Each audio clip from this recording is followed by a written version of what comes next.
உருளைக்கிழங்கு குச்சி சிப்ஸ் எப்படி பண்ணுறதுங்கிறத இந்த வீடியோவில் பார்க்கலாம். உருளைக்கிழங்கு சிப்ஸ் பண்ணுறதுக்கு இந்த மாதிரி பெரிய பெரிய உருளைக்கிழங்காக வாங்கிக்கோங்க. இப்போ இதை தோல் நீக்கிட்டு சின்ன சின்னதாக நம்ம கட் பண்ணிக்கணும். இந்த மாதிரி உருளைக்கிழங்கோட தோலை சீவிக்கலாம்.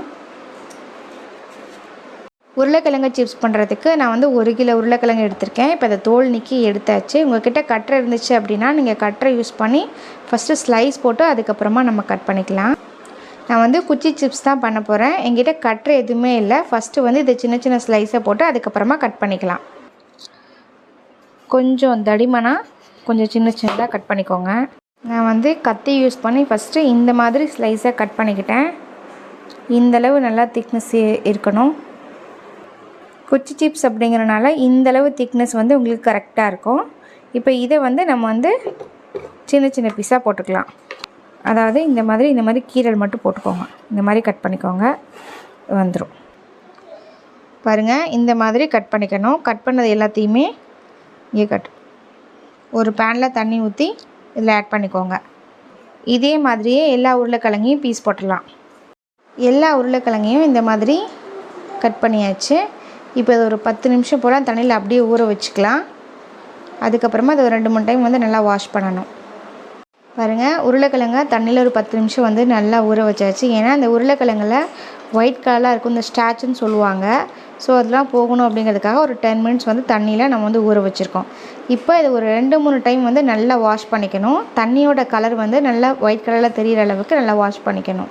ஒரு 3 டைம் வாஷ் பண்ணிங்க அப்படின்னா தண்ணி நல்லா இந்த மாதிரி தெளிஞ்சிருக்கும். இந்த மாதிரி வர்ற வரைக்கும் நம்ம வாஷ் பண்ணிக்கணும். இப்போ அது தனியாக ஃபில்ட்ரு பண்ணி எடுத்து வச்சுக்கலாம். நான் ஒரு வடிகட்டியில் இந்த உருளைக்கிழங்கு மட்டும் அப்படியே ஃபில்ட்ரு பண்ணி எடுத்துக்கிறேன். பாருங்க, எல்லா உருளைக்கிழங்குமே ஃபில்ட்ரு பண்ணி எடுத்தாச்சு. இது 1 நிமிஷம் மட்டும் இப்படியே வச்சுக்கலாம். இப்போது ஒரு அகலமான பேன் எடுத்துக்கோங்க. அதில் நம்ம ஃபில்ட்ரு பண்ணி வச்சுருக்க உருளைக்கிழங்கு அதில் சேர்த்துக்கலாம்.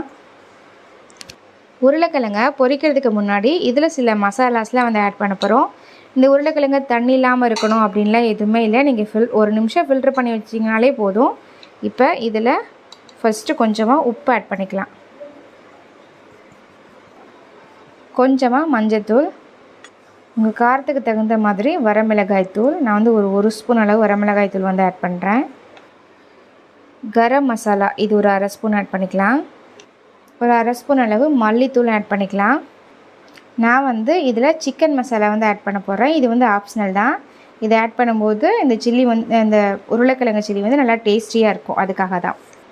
சிக்கன் மசாலா ஆப்ஷனல் தான். உங்களுக்கு வேணாம் அப்படின்னா நீங்கள் ஸ்கிப் பண்ணிக்கலாம். இப்போது நம்ம ஆட் பண்ண மசாலா எல்லாமே உருளைக்கிழங்குல படுற மாதிரி நல்லா பெதறி விட்டுக்கணும். உப்பு மசாலா எல்லாமே உருளைக்கிழங்குல நல்லா சாரணும். ஸோ நல்லா பிசைஞ்சு விட்டுக்கோங்க. பாருங்க, மசாலா எல்லாமே உருளைக்கிழங்கோட எல்லா சைடும் படுற மாதிரி நல்லா பெதறியாச்சு. இப்போ இதில் ஒரு 1/2 ஸ்பூன் அளவு இஞ்சி பூண்டு பேஸ்ட் ஆட் பண்ணிக்கலாம். பொடியாக நறுக்கின கொத்தமல்லி, பொடியாக நறுக்கின கருவேப்பிலை இலை, இது எல்லாமே தூவி விட்டுக்கலாம். இது கூட நான் கடலை மாவு எடுத்திருக்கேன். கடலை மாவு ஒரு 50 கிராம் போல் நான் எடுத்திருக்கேன். ஃபஸ்ட்டு இது கொஞ்சமாக ஆட் பண்ணிக்கலாம். கடலை மாவு ஆட் பண்ணால் அதே அளவு அரிசி மாவு ஆட் பண்ணிக்கோங்க. அரிசி மாவு சேர்க்கும்போது நல்லா கிறிஸ்பியாக இருக்கும். இதுலேயே கார்ன்ஃப்ளவர் மாவு ஆட் பண்ணிக்கணும். கடலை மாவு அரிசி மாவை விட கார்ன்ஃப்ளவர் மாவு கொஞ்சம் அதிகமாக இருக்கணும். இப்போது இது எல்லாத்தையுமே நல்லா பெதறி விட்டுக்கலாம். தண்ணி எதுவுமே சேர்க்க வேண்டாம். ஆல்ரெடி நம்ம உருளைக்கிழங்கு ஃபில்ட்ரு பண்ணியிருப்போம் பார்த்தீங்களா, அதுலேயே கொஞ்சம் தண்ணி இருக்கும்.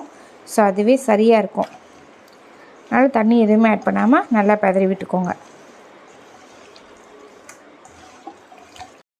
அவ்வளோதாங்க, எல்லாத்தையும் நல்லா மிக்ஸ் பண்ணியாச்சு. இப்போ இந்த உருளைக்கிழங்கு மசாலாவில் நல்லா ஊறணும் அப்படின்னு எந்த அவசியமும் இல்லை. இப்போ எண்ணெய் ஊற்றி நம்ம பொரிக்க ஆரம்பிச்சுக்கலாம். ஒரு பேனில் பொரிக்க தேவையான அளவு ஆயில் சேர்த்துக்கோங்க. ஆயில் நல்லா சூடாக இருக்கணும். உருளைக்கிழங்கை ஆட் பண்ணும்போது நல்லா சூடாக இருக்கணும். ஆட் பண்ணதுக்கப்புறம் கூட நம்ம மீடியம் ஃப்ளேமில் வச்சுக்கலாம். சூடான ஆயிலில் நம்ம மிக்ஸ் பண்ணி வச்சுருந்த உருளைக்கிழங்கை ஆட் பண்ணிக்கலாம். முடிஞ்ச வரைக்கும் தனித்தனியாக ஆட் பண்ணிக்கோங்க.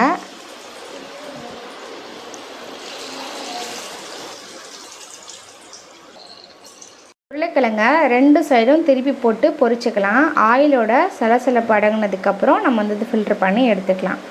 பாருங்கள் ஆயிலோட சலசலப்பு அடக்குனதுக்கப்புறம் நான் வந்து எடுத்துட்டேன். எவ்வளோ கிறிஸ்பியாக சும்மா சூப்பராக வந்திருக்கு அப்படின்ட்டு. இதே மாதிரி எல்லாத்தையுமே பொரித்து இன்னொரு பேனுக்கு மாற்றிக்கலாம். பாருங்கள் நல்லா மொறுன்னு உருளைக்கிழங்கு குச்சி சிப்ஸு வீட்லேயே ரெடி பண்ணியாச்சுங்க. கடைகளில் கிடைக்கிற மாதிரி அவ்வளோ பர்ஃபெக்டாக வந்திருக்கு. டேஸ்ட்டுமே அவ்வளோ அட்டகாசமாக இருக்கும். இதே மாதிரியே ஒரு கிறிஸ்பியான பொட்டேட்டோ சிப்ஸை நீங்களும் வீட்டில் ட்ரை பண்ணி பாருங்கள். இதோட டேஸ்ட்டுமே அவ்வளோ சூப்பராக இருக்கும். இந்த உருளைக்கிழங்கு குச்சி சிப்ஸை நீங்கள் வீட்டில் ட்ரை பண்ணி பார்த்துட்டு டேஸ்ட் எப்படி இருந்துச்சு அப்படிங்கிறத மறக்காமல் கமெண்ட் செக்ஷனில் சொல்லுங்கள். இது போன்ற வீடியோக்களை தொடர்ந்து பார்ப்பதற்கு நம்ம ஆர்ஜி ஃபேமிலி கிச்சனை லைக் பண்ணுங்கள், ஷேர் பண்ணுங்கள், கமெண்ட் பண்ணுங்கள், மறக்காமல் சப்ஸ்கிரைப் பண்ணிக்கோங்க. தேங்க்யூ ஃபார் வாட்சிங்.